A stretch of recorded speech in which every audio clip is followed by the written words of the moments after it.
I was sitting in my small apartment, surrounded by piles of bills and collection letters. My phone buzzed, and a notification from a job site pulled me out of my apathy. It was an ad that caught my attention. Temporary house sitter needed quick payment. The description seemed too good to be true. The ad was looking for someone to care for a house in a quiet neighborhood for 5 days while the owner was away. The offer was appealing: short-term work and decent pay. Desperate for any form of income, I decided to reach out. I received a quick response with instructions and a digital contract to sign. With few details about the owner, my only focus was the promised payment. On the appointed day, I headed to the house. It was a charming building on a quiet street, surrounded by well-maintained gardens and similar homes. The appearance of the house was ordinary, with nothing to suggest any kind of mystery. The owner's reception was friendly. He explained the basics of house care and showed me where the necessary items were. "It's a safe neighborhood," he said with a smile. "Just keep the doors locked at night, and everything should be fine." The house seemed welcoming and perfectly normal. There was a scent of polished wood and fresh flowers on the table. The furniture was simple and comfortable, and the decor had a touch of familiar charm. Nothing about the environment made me feel uncomfortable. On the contrary, it seemed like the perfect place to spend a few quiet days while taking care of the job.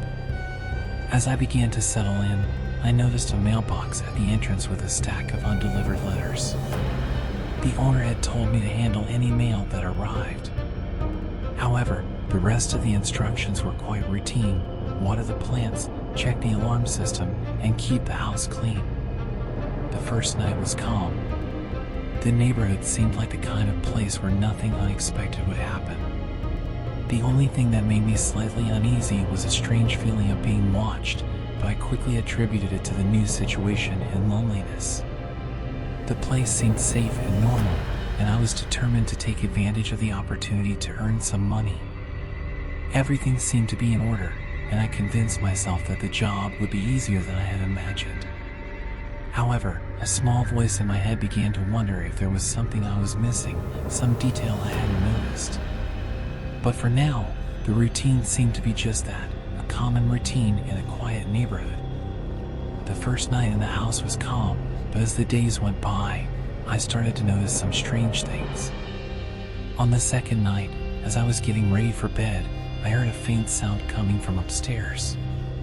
It was as if someone was slowly walking down the hallways, but when I went up to check, there was no one there. The shadows on the walls seemed to move unsettlingly, and the sound of the wind passing through the window cracks felt more disturbing than it should have. By the third day, the sense of unease had increased.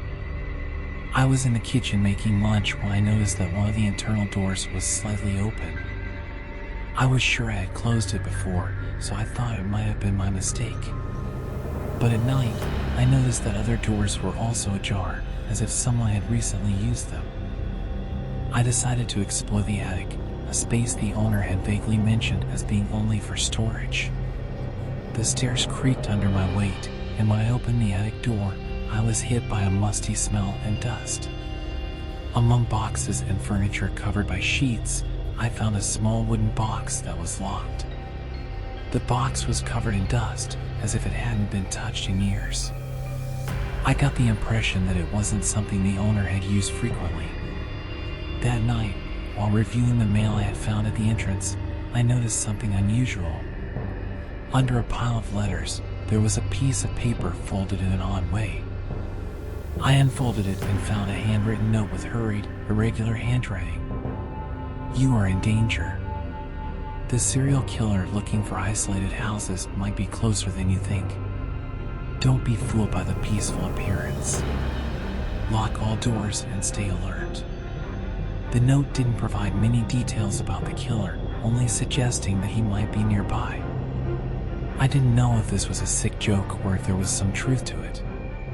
The words unsettled me, and the idea that someone was watching the house became a constant worry. The next night, fear took over. I heard strange noises coming from outside, as if something was banging on the windows. When I went to check, I found nothing but the dark night and the cold wind. However, the feeling that something was wrong didn't go away. I began to check the alarm system more frequently and kept all the doors locked, even during the day. As the nights passed, every creak in the house, every shadow in the corner of my vision seemed to heighten my fear. The thought of a serial killer on the loose haunted me, and I could no longer tell if the feeling of being watched was real or just a result of my own paranoia. I was starting to question whether I had made the right choice in taking this job, and the idea that I could be in a dangerous situation made me increasingly anxious. Time seemed to drag on, and I just wished for the 5 days to be over quickly. On the fourth night, something changed. I was watching TV to try to distract myself when I heard the sound of a news broadcast coming from the kitchen radio. I decided to check, and to my surprise, the news was about a serial killer who had been spotted in the area. The reporters mentioned that the criminal was known for targeting isolated properties and that several people had been victims in recent weeks. My heart started to race as I listened to the descriptions of the killer. He was a tall man with an ordinary appearance but known for his brutality. The news also stated that he was looking for new victims in areas that seemed deserted and unprotected. I couldn't believe what I was hearing. My mind was spinning as I tried to connect the dots. The house I was in seemed like exactly the kind of place he would be looking for. The feeling of panic began to take over me. As the night went on, the noises in the house became more frequent and louder. The sound of heavy footsteps on the upper floors made me jump every moment. I tried to convince myself it was just the wind or the house settling, but the feeling that someone was out there hiding was becoming unbearable. In the early morning, I woke to the sound of something being dragged upstairs. The stairs creaked under the weight, and the silent screams of my mind begged me to get out of there. When I went to check, I found one of the second-floor windows slightly open, with the curtain gently swaying. I closed the window and checked all the locks, but the feeling that something was wrong did not go away. The next day, I found a chair in the living room displaced, as if someone had recently sat there. Things began to disappear and reappear in different places around the house, which only increased my discomfort. The small desk clock, which I was sure I had left in the kitchen, was now in the living room, and the bathroom towels were in a disorganized pile in the hallway. The feeling of being watched was constant. Sometimes, when I passed by mirrors or looked out the window, it seemed like I could see someone moving at the edge of my vision. One of the nights, I decided to leave all the lights on and keep the doors locked, but the sound of the wind and the creaking of the house made it impossible to relax. Every time the phone rang, my heart would race, fearing it was a call from the killer. I constantly checked the alarm and looked out the window to make sure no one was approaching. Paranoia was consuming me. I could no longer distinguish between what was real and what was the product of my own terrified mind. Fear became a constant companion.